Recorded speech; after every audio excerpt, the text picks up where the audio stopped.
Steven, thanks so much for joining us today. Yeah, thanks for having me on, Adrian. I'm excited to have a chat about all things football.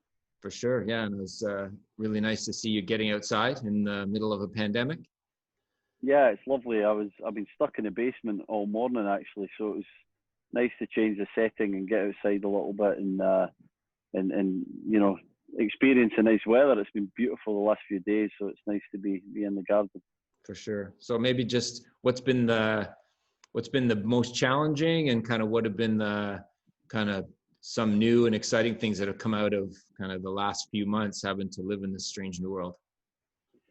Yeah, a challenging, I guess, has just been the new normal, as we keep saying. It's just been really weird to be sort of stuck indoors and with nothing really to do. As you know, most of my work is live events, so you know I'm waiting on a live game or an event at a bar or at a facility, and that obviously came to a grinding halt.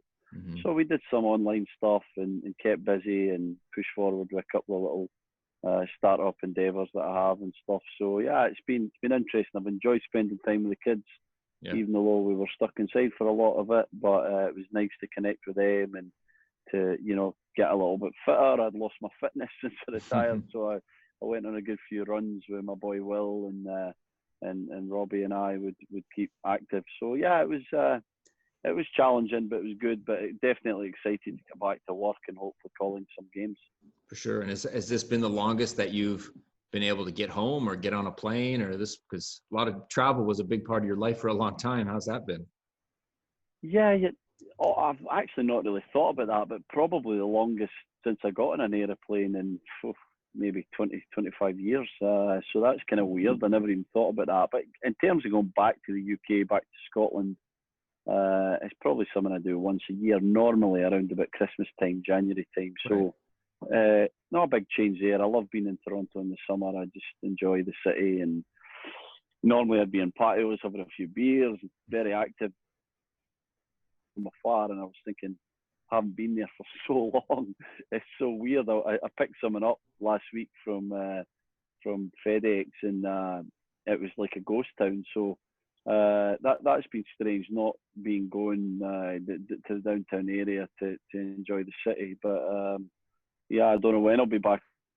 So maybe it'd be interesting too. I know we were talking about travel and kind of being on planes, and now I know that big part of what you have been doing has been in the broadcast booth and kind of following and covering the MLS. So when we record this, the MLS is back event is about to happen, and then when this probably airs, it'll be in full motion. So yeah, how kind of, what's your perspective on that? It's been a messy kind of start, or almost start. So yeah, how have you been?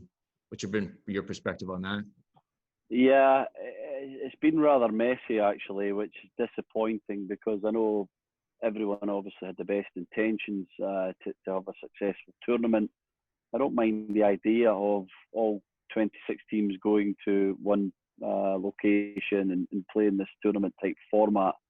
I'm just concerned that the city that they chose, the area that they chose, is of course Florida, Orlando, Florida. So it's quite compromised in there. They're supposed to be in a bubble, but because of the difficulties getting there, teams came in at different times when they were supposed to all come a couple of weeks before, isolate, and then be in that bubble, the secure bubble, and obviously less chance of infection. So it's been a mess. That's the best word. It's been a mess from the start. TFC got there late. Their game's now been postponed.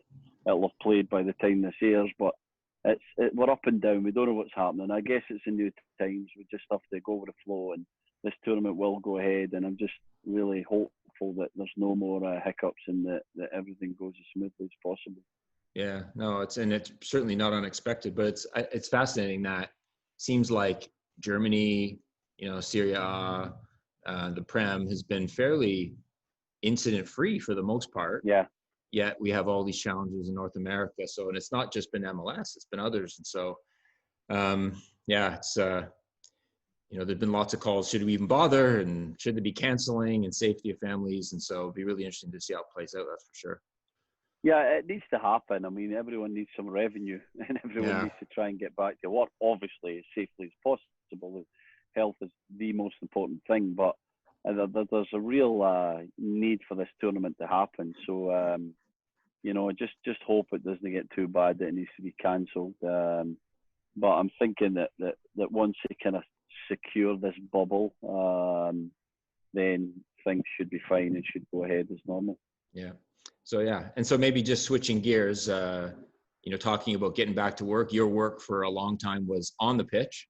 And today we were going to talk a little bit about bravery and trying to kind of center around one topic. And my guess would be that if, in kind of your time as a player, that if someone were to describe you, being a brave player was something what would probably be at the top of the list for you, or how a coach might describe you or a teammate might describe you. I guess, do you believe that to be true? And if so, kind of why, or kind of where did that idea of being a quote unquote brave player come from for you?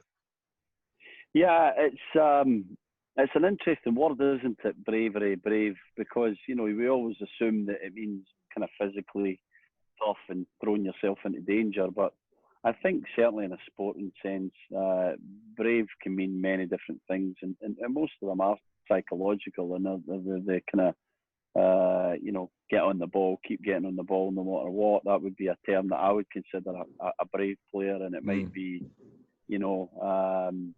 a Luka Modric, for example, to me is a very brave player, takes the ball in all sorts of difficult situations, difficult areas, is always available, but yet, you never see him really thundering into challenges and getting cuts in the eye like I used to get. So people would assume I was brave because of the kind of way that I played. I was a big tough centre half, I'd like to think, and I was always putting my head in where it hurts. But I also hope that people would think that I was brave on the field, brave off the field, I guess, in a captaincy sense, with the decisions that I made with people, and the decisions I made for my team were brave at times. To go into a boardroom where your owner or your chief executive and fight for bonuses for your team, and put your own personal kind of hopes and aspirations with contracts to the side to try and protect the rights of your players. I think it's a very brave thing, and it was something that I was always part of with the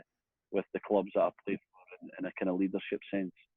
And then could you talk about wandering into a boardroom or dealing with coaching staff? Like, is there a moment that stands out for you that was maybe a brave moment for you, or one where there was a bit of fear that you pushed through at any kind of one club or one incident?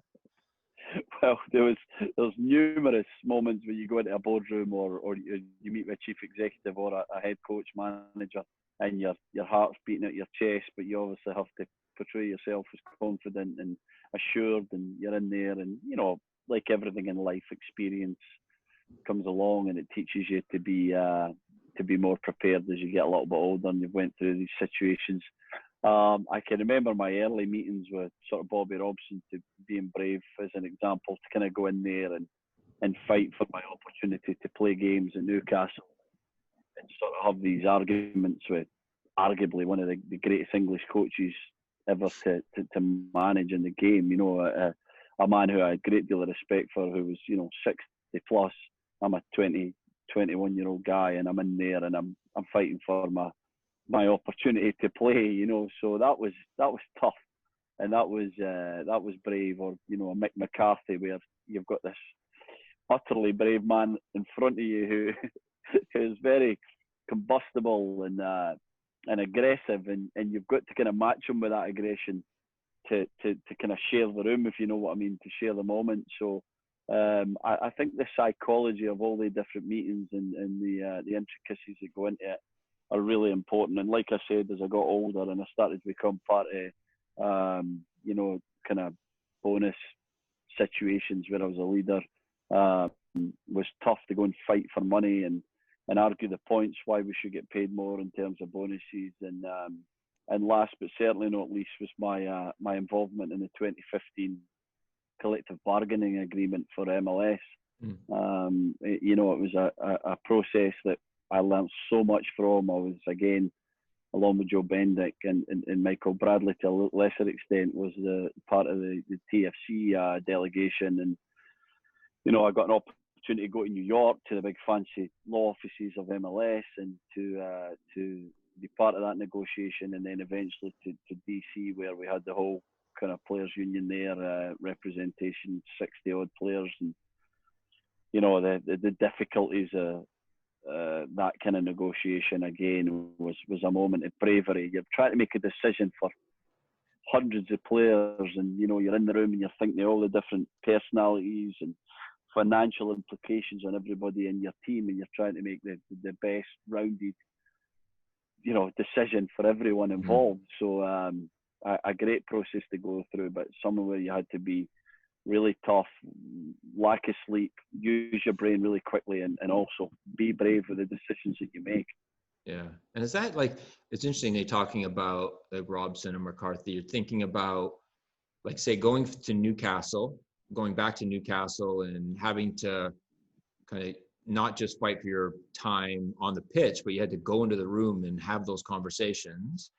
And then maybe taking it now all the way to your time at TFC, what you're seeing at the Canadian national team, say even Oakville Blue Devils. If you're to take that group of players back at your Newcastle days, and then the group of players you've seen more recently, how has that changed in regards to, do players need to have that same level of bravery? Do they need to go in the room? How is playing time earned, getting an opportunity? Has that evolved or changed? Are young players as good at it? Do they understand that? How's that evolved, for good or bad? Yeah, it's a great question, actually, because it's certainly changed. The kind of attitudes and the way that you communicate with players now. Obviously, I'm a coach, as you mentioned, with Canadian national team, assistant to John Herdman, and I have been in the last 4 or 5 camps. It's such another interesting insight into kind of bravery and camaraderie and the togetherness between, let's say, the entire group. You're talking about, medical staff, masseurs, administration staff, coaching staff, and a group of players. So you're talking 50 people nearly, and how that's a together group. But then you also have the players in their own little silo, I guess, and fighting for what's right for them. And you have us guys, the 5-6 technical staff who work really closely together in the same room every day. So I've seen a different side to it, actually, Adrian. It's been very interesting, and there's been some amazing examples of bravery. You've got 23 guys and you're trying to pick a starting 11 for a game against the US, for example, and everybody wants to play, and you can only pick 11. So bravery comes into it again, because you've got to give your opinion on who should start in your specified area. Normally we all pick an 11, then we have a discussion on who should go where, and John ultimately makes the final decision. But it's not lost on me that everybody wants to be out there, and whatever decision you're making is having a rather large effect on a guy's career, good and bad. And so you've got to try and take everything into it, the emotional side, how they're going to cope in the game, how they've trained all week, technical abilities, the profile of a player, and then put your team forward and put your recommendations into the head coach. And I always think that's a very brave thing as well to do. So I appreciate how hard it is now, thinking back to the old days with Sir Bobby or with Mick or Chris Hughton or every single coach I've worked under. There's been moments of sort of conflict. How difficult it is for the coaching side as well, trying to just pick the right 11 at the right time. Yeah, for sure. And then, what's your sense of the players and their willingness to stand up for themselves? Like you said, you went in as a young player. Is that happening today, or is it a lot of whispering in behind the scenes and going, how has that changed? Are kids direct? Do they have those tools? Do we need to do more to give them those tools? I have my own biases about what we're seeing with our kids, but what are you seeing? What do you think do they have those tools? Do they need to be shown them? Where is that now versus say 20 years ago? Yeah, I think that it's the same essentially, because you learn them, you learn the skills required from your peers, your experienced guys, your captains, your vice captain, your leadership group. Right. We always form a leadership group with the Canadian national team before the tournament, or the camp, I should say, and we decide, 5 or 6 leaders. Usually there's maybe more than that, actually, 7 or 8. There's a back pack and a front pack, and there's kind of mix influence there, and they guys obviously lead the squad. But you look down and you learn from the ones who have been to more and more camps, and then you see them lead. So I still see it. I actually have saw some amazing examples of leadership and bravery from the group of guys of the Canadian men's national team. Some of the decisions that they've made and sticking together, which I love to see, even when it causes a bit of a bump in the road. You wish it was maybe smoother and sure. They were getting in line. I like to see that personality. I was always a guy who had that personality myself, and so as a captain, I was again someone who said to the entire changing room, everybody's voice is heard in here. Everybody's voice has weight. Let's put it out there, be brave enough to say it. We'll discuss it, and we'll make a decision as a group. So that was the way that I captained, and I think it's the way that I would be a head coach. Obviously, I'm an assistant coach, so I'm very much by John Herdman's side and do whatever he wants. But that's the way that I would like to lead. That's the way I see John leading, and say, everyone has a voice here. Let's collaborate and let's own this thing together, so that there's accountability and then hopefully high performance on the field. Yeah. And was there kind of then early in your career, were there examples like that for you? Like, were there players that kind of would give permission for other voices to be heard, or give a nudge to say, hey, I know you're not ready, but you need to speak up? Like, were there good examples of that, and who were they that really stood out for you early on? Yeah, I mean, I had some great examples of that. I had guys like Alan Shearer, Gary Speed, late great Gary Speed, Shea Given, Steve Harper, Warren Barton, Rob Lee. We're talking about guys who have played combined probably about 2,000 times in the Premier League. Guys that have played 15 to 20 years in the Premier League. So, great examples for me. And thankfully, I was smart enough to kind of go towards that group of older players who were like maybe 10 years older than me, rather than a younger group at Newcastle who were maybe kind of enjoying life, living life a little bit more. Still excellent players, but I just felt, I had the leadership attributes in me, and I needed to cultivate them, get better at being that voice. And so I went towards the guys, and they were always great with me, and they always kind of gave me the platform to go and speak my mind when it was the right time, respectfully. And so I did that. I was never a guy who was quiet and shy, but I would like to think I was always very respectful with people. And so it's kind of waiting on your time to step up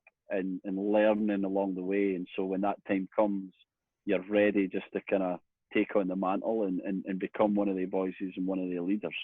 Yeah, no, and I'm sure you could give us a long list, but it'd be really interesting. Like I talk to the kids a lot about this idea that I feel like there's this sense that I've done the work, so then I deserve an opportunity, and kind of helping the kids understand that that's just not how it works. There are lots of guys that deserve an opportunity. And were there guys that you felt like, not that they didn't deserve it, but maybe they were always on the bubble from a talent standpoint, but they always managed, because of how brave they were, because they spoke up, maybe a level of consistency that always got in the team and made a career? Like, are there guys like that you could lean on or look to? Because I don't feel like we hear or see enough of those stories anymore. It's all, let's talk about Ronaldo and Messi, and it's all about talent. Not to say that there's none of those stories, but it seems like there's less and less of them. And I'm curious if do you see that, or are there good examples of it today that, that just aren't getting out there? It's another very good observation. And I think that we went towards, certainly here in North America, we always kind of make the star the leader. We think of the quarterback's always the leader, and the star, the centre or the wing who scores all the goals is a leader in the hockey team. And I think with football, soccer, it's always the leader's the leader, if you know what I mean.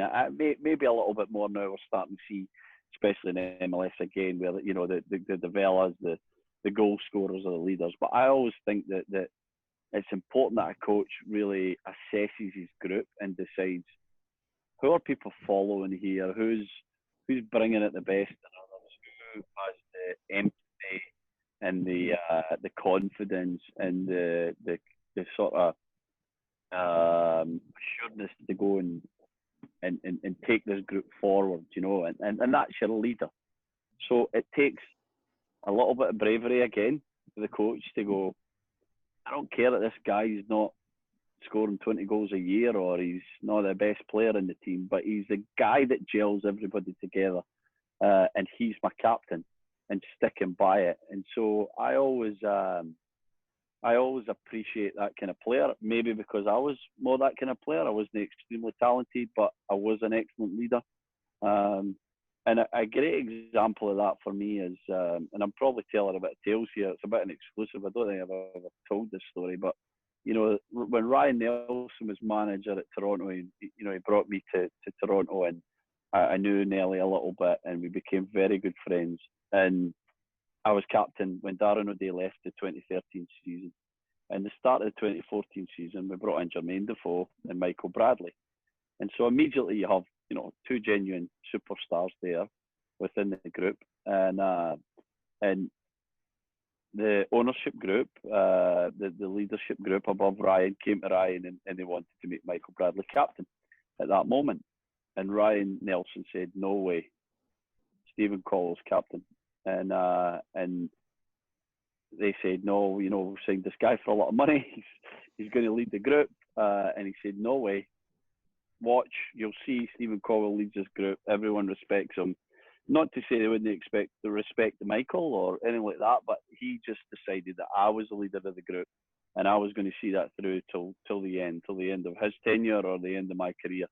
And I really respect that, because that was a very, very brave thing to do, to go and tell, an ownership group like MLSE and the leaders there that I was the guy. And then again, you can't just say he's the guy. You've got to then qualify it by explaining why he did that, and then the decision was made to leave me in charge as captain of the team for the 2014 season. And eventually Michael grew into that role, and of course he's been the most successful captain in TFC history. But I think that to make that decision takes real bravery, and it would have been easy for Nelly just to say, okay, let Michael be captain and have a 10-minute chat with me. But I think he knew that would have disappointed me, and I think he really wanted me to be in charge of that group at that time. So I completely respect that, and I have so much admiration for somebody who's willing to stand up to people who essentially employ them and do what they think's right. Yeah, no, it's funny you mentioned that moment with Defoe and Bradley came over, because it felt like when that happened, that Jermaine Defoe was the sure thing and was going to transform Toronto FC. And there were all these questions around Michael Bradley and why, and was that too much money? And it just shows, because you really got a sense over the years with him. And there were a lot of questions. Why is this American who's quote unquote coming home want to be in Toronto of all places in the MLS? That doesn't make any sense, because home is just across the border. But you've seen a level of authenticity, of voice, empathy, how he talks about everything, even beyond football. And so it's been amazing. I'd be interested just to kind of get your thoughts on him as a leader and his level of bravery and his voice, because it feels a little more lead by example than raw, loud, and maybe just a style, and kind of how that first year was with him and his transition into that kind of leadership role. Yeah, he's a terrific leader. He's grew into the role. He's got better at it. He's now in a position. I said this last week on our online show, that he is now in a position where I think he's very comfortable. He's succeeded. He's older. He's assured. Like he was a little bit anxious back then because he's such a winner. He needed to win, and so it kind of got in the way a little bit, his ability to lead all people. You could lead certain times, but as a captain, you have to be able to lead all personalities within your dressing room. Yeah. And that takes, like I said, that empathy and that understanding and that time to get to know people. And I think that Michael was very focused on winning. And, you know, you had to come along at his speed, and that was it. And then I think he's mellowed a little bit, and he's understood that it's a wee bit more intricate than that. But he's an unbelievable professional. He does everything perfect. And so that's a great leadership example. You know, people follow the guys who are always on time, who are always fit, who are always there, who always take everything to the letter and do it the best that they can. He does that really well, and he's got a group of guys who completely believe in him, and I think he's been magnificent. He's took to the city. I think that's very important as well, that you kind of embrace what it means to be in Canada, to play for Toronto, to represent the people that come and pay good money to watch you play every single week. He's done that very well, and I'm proud of the way that he's developed. I am. Like we were pretty close. We're less close these days, but we still keep in touch. I think we still have a great deal of respect for each other, and you know, he's going to go down as the greatest captain in TFC history, and it's going to be pretty damn hard to surpass him for whoever comes next. Sure, yeah. I love that line, that leader of all people. I think that is what it takes. And it's whether, you know, and this is where I'd love your thoughts too on young players. Like, you're developing young people. You talk about the desire to win and that anxiousness, like that's and that's a really good visual. I think we see a lot of that. And it doesn't even need to be selfish. It's just the tools the kids have today. That's just where they go. That's where their head goes. That's the wisdom and experience piece. And so thinking about either young players in the Canadian national team that you're working with, or thinking about young kids in the Blue Devils program, like, are there ways to cheat kind of that wisdom? And we're talking about leadership and trying to step back and be able to have perspective. Are there ways to nurture that, or is it just time? Is it just experience? You know, are there ways to coach that? I think time is a big factor in it. I really do. I think you have to learn things in life, and I think that to learn you need to take time to observe, to listen. You know, and I do think that there's certain qualities within you that will expedite that. You know, I do think that there's types of people who have leadership genes in them, if you could say that. I'm making up a phrase there, but they have the attributes that we see in a lot of leaders. But there's many ways to lead as well, and you know, we're so used to seeing the Roy Keane type leader captain who screams at his teammates and, you know, performs like he does, and he's just kind of like everywhere all the time. And, you know, young kids expect that, oh, well, if I'm going to be the captain and lead and be an excellent one, I need to be like that. Well, I don't agree with that at all. I think that you have to be authentic to yourself. I think there's a word you used earlier, Adrian. Authenticity is really important. I can only talk about my leadership skills, and they were cultivated and learned by watching the Shearers and the Steves and the Bartons and the Lees of the world. And there were certain things that were in me, the ability just to kind of stand up at the right time and say the right thing. I think was always there. I was brave. I was a guy who was not scared about conflict and confrontation. So I kind of walked into it, even though, you know, it made my heart beat as fast as the next guy. I knew it was needed at that time, and I was willing to be that sacrificial lamb or that scapegoat to allow that to happen for the group. And I think that there's a great deal of bravery that goes into something like that. But I was also like a captain who you know, I collaborated so much. I would always ask, like, when I think of my Burnley team, I had Graham Alexander, who was, you know, a good few years older than me, who had captain Preston, who was a magnificent player, and ended up going on to play more than 1,000 games, professional games. That's how good Graham was. And I was his captain, but I never for one moment felt like I had the answers. I'd go to Graham a lot. I'd ask his opinion. Michael Duff, Robbie Blake, many people in that dressing room were guys that I leaned on and that I used, and I think that we got to a point with that Burnley squad where we had this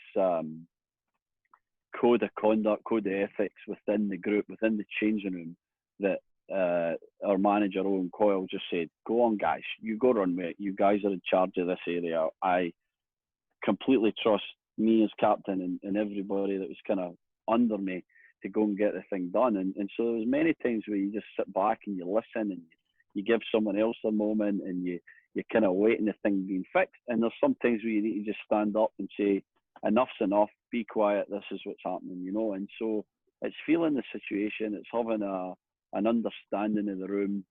Again, you need to know your people, Adrian. You need to know your teammates. The only way you can get to know them is time, talking to them, asking their backgrounds, asking about their families, you know, learning about the guys that you maybe don't have so much in common with. You know, it's easy to just sit at the same table of four every single day and enjoy the guys that you know have the same things in common as you. But a captain's role is to go to that next table and the next table and experience the different voices and learn what it's like to live in the middle of America and Oklahoma and what it's like growing up there. And you know, it's like a different world for a guy from Stirling, Scotland, you know. So it's super interesting. And you get to a point where you create this little bond between each other and you have all these little relationships and bonds going on through the team with different subgroups and different individuals. And then you have a bunch of guys who believe in you, who trust you, who feel you've got their best interests at heart. And then you go and lead and you go and make decisions and you go and fight for the rights and the bonuses and the sort of situation that everyone needs and deserves. And it takes some time to get to that level, but if you listen and learn along the way and you sort of cultivate your own strengths, then I think that by the time you hit sort of early 30s, sort of late 20s, early 30s, I think you're kind of at your peak and you can go and really drive a group forward. Yeah, no, and it's a good point. You really do need to be very intentional about getting to know everybody, because it's not like it's not 100 guys or girls, like it's 25. And it shouldn't be that hard, but it's comfortable, it's easy. You know, guys and girls don't necessarily stretch beyond what they know. And especially if you're on a squad that has a bunch of internationals, it's easy to congregate with that group, you know, and we see it whether it's in Uganda or in Malawi with kids that are from similar parts of the country, they stick together. And, you know, how do you find ways? And it doesn't, and I like what you said, like, it also doesn't have to be these grand gestures. Like, it needs to be, you know, bravery is kind of doing the small things too. And you might be afraid to speak to someone who maybe don't have the same language and try to sit in those quiet moments and kind of muddle through them. Like, that stuff's hard, but it doesn't have to be this, you know, bombastic yelling and screaming, I think. And those are great things we can teach young players. I was going to ask, you mentioned kind of Burnley and then Sunderland. So you've been through 2 promotions. And everybody will look, you know, you always hear stories, and sometimes it's likely revisionist history. You're like, oh yeah, those are the greatest group of guys I was ever around, and all these stories, right? And so kind of looking back, like, and kind of taking a broad look at your career, like, was that 2005 Sunderland group and the 2009 Burnley group, were they genuinely different than the other groups that you were around? Or was there a little bit of luck and a bit of timing? Like, was there something special about that group, the bravery of them, the leadership, how much they came together, like now looking back? Yes, there was. I would include another group in there. It was my first year at Birmingham, 2010, 2011 season, where we lost in the playoffs. We went out of the Europa League group stage with 10 points. We missed the knockouts. A miracle, really. Normally with 10 points, you're in the knockouts. And we were an exceptional group, and I felt the same thing then. And I got injured nearly in the season. I tore my adductor, so it was a pretty serious injury. And we lost our goalkeeper, Boz Meyerhill, and we lost a couple of key guys. So anyway, we never got the job done. But I think that group had the same attributes. But the 2 other promotions, the Sunderland one, which was winning the championship, was the first time I'd really been in a changing room with extreme accountability, to the point where there was like massive trauma and conflict going on like all the time, to the point where you became comfortable with it, and it was encouraged, I think, by our leader Mick McCarthy, and it was developed as the year went on, and we started to get to know each other better, to the point where it was really like butt the head stuff every half time, a lot of training ground incidents, a lot of kind of accountability and sort of responsibility. Like, are you doing your job? You're letting your guy go. Like, don't let it happen again. We're going to lose a goal. This kind of stuff. And so, when we really turned into the new year of that season, a lot of guys came together in that team. So it wasn't like a couple of additions. I joined that first year, and there was maybe 7 or 8 others. And so when we gelled and we had that kind of camaraderie and then that accountability, we were unstoppable. We won 11 of the last 13 games. We drew 1 and lost 1. The one we lost, we should never have lost. Just let the thing go in the last 25 minutes and end up losing the game. And we won the league easily in the end. But it was some environment to be involved in. I look back on it very fondly. At the time, it was hard. It was tough going. It was certainly not for the faint-hearted. And I think back about some guys that maybe never quite succeeded at Sunderland, and I wonder if their personalities maybe weren't suited to that environment. And then I think, obviously, I was 24 at the time, but I think the 34-year-old me, would I have done more for the people? Probably try to bring them along and accept that they're a little bit different. But this was like nowhere to hide. This is how it is, And so Burnley was a little bit different. There was certainly an accountability, and like I said, there's a code of conduct and a code of ethics. But I think there was more personalities, more acceptance within that dressing room, and sort of more.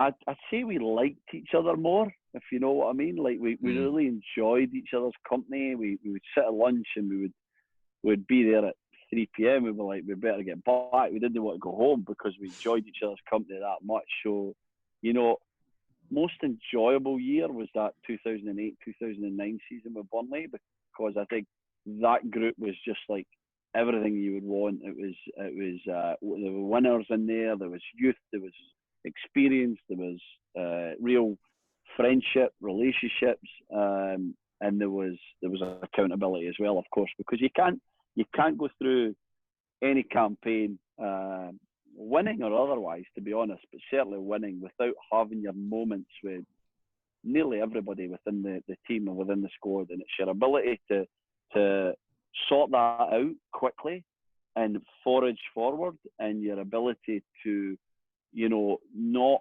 harbour any resentment through these conflicts and discussions and arguments, basically, and to keep focused on the grand prize, the goal in front of you. We did that really well that year, and we enjoyed every moment of it, thanks to the leadership of Owen Coyle and his coaching staff. Yeah, well, and it shows there's no one way at it, that's for sure. No.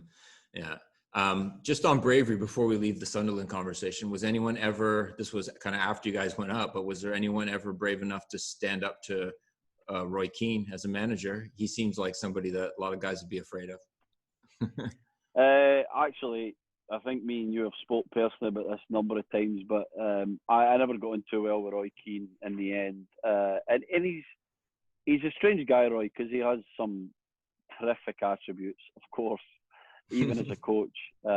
He's got a great brain about the game, but he really finds it difficult to understand people and to accept that people are not always like him. And so he has these conflicts, and there's kind of no way back from these. And so he's a guy that I find very difficult to work with. I mean, we had some good moments, and we never really had any bust-ups right till the end, and then it was over, But he was never a guy I felt scared of in any way.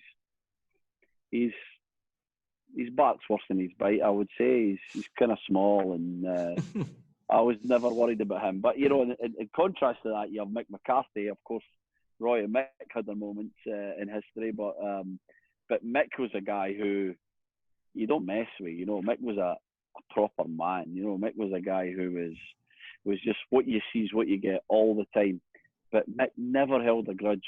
He was a guy who had the moment and moved past it, you know, assuming everyone was respectful, of course. And the one time I remember with Mick was that championship winning season. Was we were at Watford and we had a poor game. I think we drew 1 each, and Mick was in the changing room at the end, and he was, you know, kind of going through us. This was poor, that was rubbish, this was terrible. And I stood up and said, well, you know, that might just be the point that wins us promotion.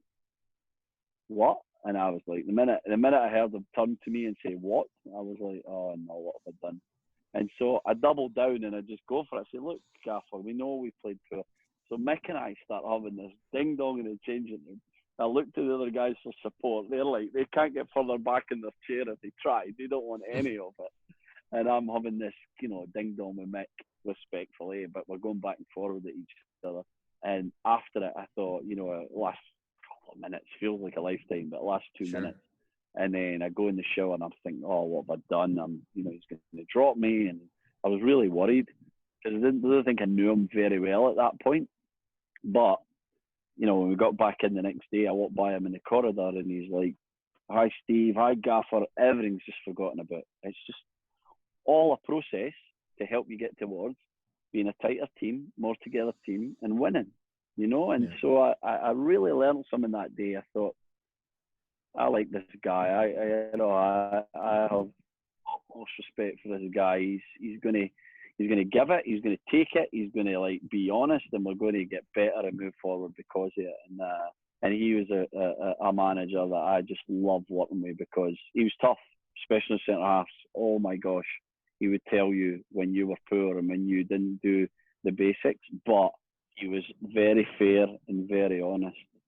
Yeah, well, and that's a good reminder too around, hey, it's still just a game. Like we spend all this time and energy, you know, it's still just this game. And now there are times when I think coaches or players or teammates cross the line and it becomes personal, but probably, you know, 90% of the time, and we know when they cross the line, but there is a space for accountability and being able, you know, having people do their jobs and having some bust ups or challenges, and then being able to walk away from it because we're just trying to play this game, right? We're on the grass with this round ball, trying to kick it into a net. Let's not, you know, we're not saving the planet today. And so it's okay to have a little fun with that, and be brave with your voice in that too, which I think we're trying to, you know, and we're trying to do that more with the kids too. I think kids do take it a little more personally today.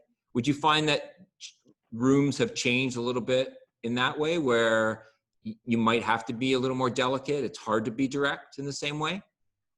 Yeah, it's hard to be direct. It's hard to be. You've got to take the guys there these days. You've got to like kind of tease them along, you know, and sort of have them come to the realization, rather than back in the day it was just, this is how it is. Get it quickly or you're out the team kind of thing. I think these days it's more like show them a bit of video, have a chat, let them get there themselves, you know. And again, that varies with different players. There's still the tough guys. There's still the guys that you can just go and tell it, that can take it. You know, one of my favourite players in the world, but certainly in the MLS, North America, Samuel Piet, a guy I've worked with closely for 6 to 9 months, and he's just brilliant. He's just a guy who just does his job every single day to a high level, who just can take it, just can take on information and can take criticism, can just move forward. And there's not a lot of criticism because he's kind of like so good at what he does. And then there's a guy like Jonathan Azoro, who's another brilliant professional who I've worked with for 7 and a bit years through play and now into coaching, who I've watched develop and mature and grow and become, you know, an impetuous kid, a talented lad who struggled to kind of control his emotions and to kind of harness his talent and to get it, and to now become, you know, a kind of 28-year-old man, a mature leader within a national team and within his club side, who are one of the best in MLS. And I've got so much respect and admiration and pride in the way that he's he's grown as a professional football player and the man that he's become, and he's still got, I think, 7-8 years left. Piet's got 10, 12 years left. These guys are young enough that they've got so much to go. So I think that there's still the tougher guys, but there's the ones that you need to be a little bit cuter with, that you need to bring along the way, that you need to you need that form of subtlety to the way that you coach these guys now. And I think that the best coaches appreciate that. You know, the sort of Pochettinos of the world, who's one of my favourites. I think he does a marvellous job of kind of helping the players get there. It's still what he wants, but it's less regimented than maybe a Pep, maybe, who's very clear on, if you don't do this, you won't play in my team, you know. But I think Pep's afforded himself that opportunity because of the success that he's had. Sure. You know, you kind of know you have to get on page or you're not going to make it at his team. But I think that the different leaders there, and a Klopp's seems like more a hugger and a kind of get personal with the guys, but then when they need to hear it, he gives them it. But he's created that relationship, like I said. He's got that camaraderie, that bond with them, so that he can then deliver what he needs to in his passionate way, you know. So I just chose 3 guys there who I respect, all in different ways, who lead in different ways, but there's something to be picked up in each of them, and then you model it and tailor it to your own style and your own profile. Because, you know, like I said away at the start, you can't be someone that you're not. You've got to be authentic to yourself. Yeah, no, and it's they all have different styles, but I think you made the point too. Like, it feels like there was a tendency to treat everybody the same, and I think now you have to treat everybody a little bit differently. You know, being fair, but treating them differently. You can't treat everybody the same because it just doesn't work anymore. And it's interesting you mentioned Jonathan Osorio, because I bumped into. I know we've talked about him before and how much he grew up, and he had a 2 or 3 year spell where he transformed and became a different player. And the other day I bumped into the MLS final that was at BMO against Seattle. And it's funny, I caught like 20 minutes of it. And then I recall now there were 3 instances where I caught him giving an encouraging word, picking somebody up with his voice that I don't think I remember even seeing it in the moment. And I'm like, wow, he is a different, like, because, you know, 5 years ago, you wouldn't have seen any of that. And that's just a part of who he is. And it's just been years. And even in the moment, you forget. So you have to watch it a second time to see it. But it was really nice to see. And it was a good example of how much he's grown up as a player. And like I said, it takes time. Yeah, it does. It takes time. And it's finding that comfort in yourself as a player and understanding who you are as a teammate. And I think also, you know, I think he did that, and it probably is one of his toughest years when, you know, he spent a lot of time on the bench behind Victor Vasquez, but I've spoke to him about it at length personally and on public forums, and he says he learned so much in that year about himself and what he was good at, and his confidence grew, even although he was behind this wonderful player a lot of times in Vasquez. He learned that, you know, that what Vasquez did well, he picked that up into his game, and then he saw things in his game that Vasquez can't do, you know. And I think that's important to recognise as youngsters as well. Let's not always look at guys that can do things that we can't do and wish we were like that. You know, think about attributes that you have as a player, and be confident about that they're differentiators, you know, and get really good at the 2 or 3 things that you're good at, because in the end, you know, they're the things that will stand out for you in your career. You know, they're the ones that people remember you by. Yeah, you've got to get a little bit quicker if you're slow, or you've got to get better with your left foot if you're poor with it. Of course, you need to improve every part of your game, but never neglect the strengths that you have, because if you really want to make it to a big level in the game, you need to get exceptional at the 2 or 3 strengths that you have. For sure, yeah. You need to be special, and and you need to be brave with those elements to your game, right? That's definitely. That's probably a good place to stop. Because before I go though, we always kind of wrap up the podcast. We were calling 3 quips for our kids. So what we do is I'll give you 3 situations, and you're pretending you're speaking to a 15-year-old Steven Caldwell, and you're going to give him this advice on 3 different scenarios, okay? So you're going to go back. So first one, so you're talking to little Steven. I don't know, at 15, would you have been in Stirling? Where would you have been? Or whatever. I was still in Scotland before Newcastle then, yeah. Okay, and so you go, Steven, you're getting advice from a ton of well-meaning people, but don't listen to this advice. What would it have been? Oh, don't listen to what you're not good at, I guess, what I just said. You know, don't listen to your deficiencies.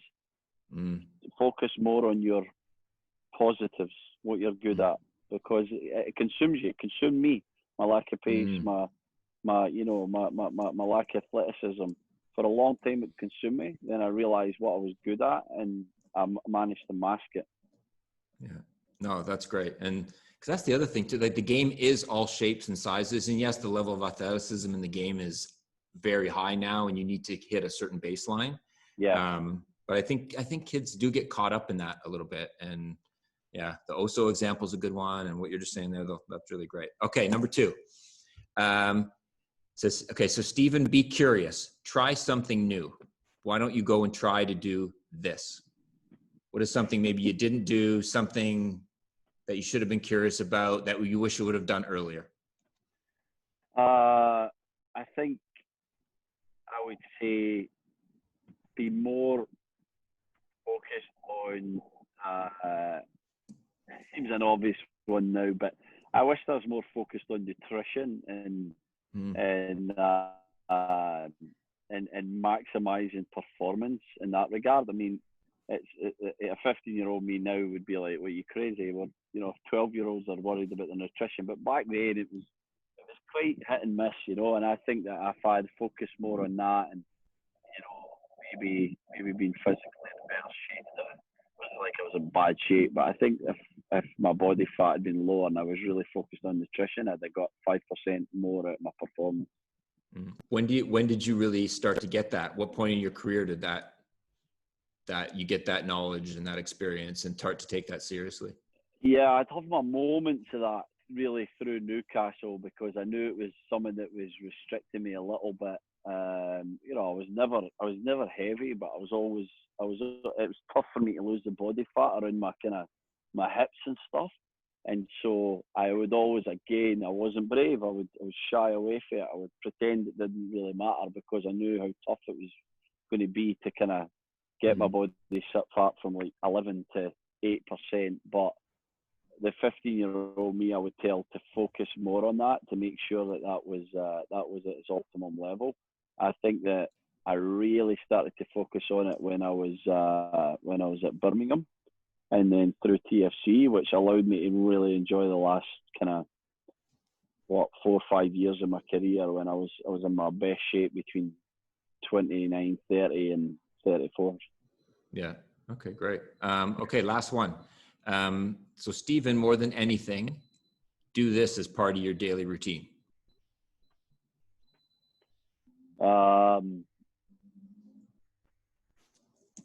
Steven, prehab. I'm calling it prehab. I'll explain it a bit better. So, again, prepare for training, be ready for your performance. If you need to go in the gym for 20 minutes, stretch for an hour, that's what you do. If you need to go and work on your unstable knee or whatever it is, an area of your body that needs extra work, get in there and get it done. It'll improve. It'll help you maximize the length of your career, and it'll make you it'll make you a better pro, and it'll make you a better person. I think that for me, again, it was when I got really serious injuries at Burnley with my pelvic area and my adductors. I went back and I really focused on global stretching, we called it, really sore, big, long stretches that you held for a minute and stuff. And the start was a horrible road, but because I did that for 3 or 4 months, I never looked back. I was always one of the most flexible players, but I was 27 when I started it, and I probably should have been 20. So yeah, these things start early, guys, because before you know it, they'll come back to haunt you if you've not prepared at that young age. If you do it at that young age, it won't be such a problem when you hit your late 20s. Yeah, and that's a good habit. That's not the glamorous stuff or the fun stuff, Nope. but no, Nobody it's sees vital. it. No, nobody sees it. Well, that's great. I really appreciate you taking the time, and yeah, I'm hoping all the best, obviously, to you and your family through all this. And yeah, are you going to you'll be covering or be involved with the MLS as it gets back to action? Yeah, I'm going to be calling a good few games, I hope, and excited to get back in the studio. Won't be in Florida, of course, but it's going to be great. Super. So yeah, have a great week, and hopefully we can do this again soon. Thanks, Adrian. Speak soon. Okay, thanks. Take care.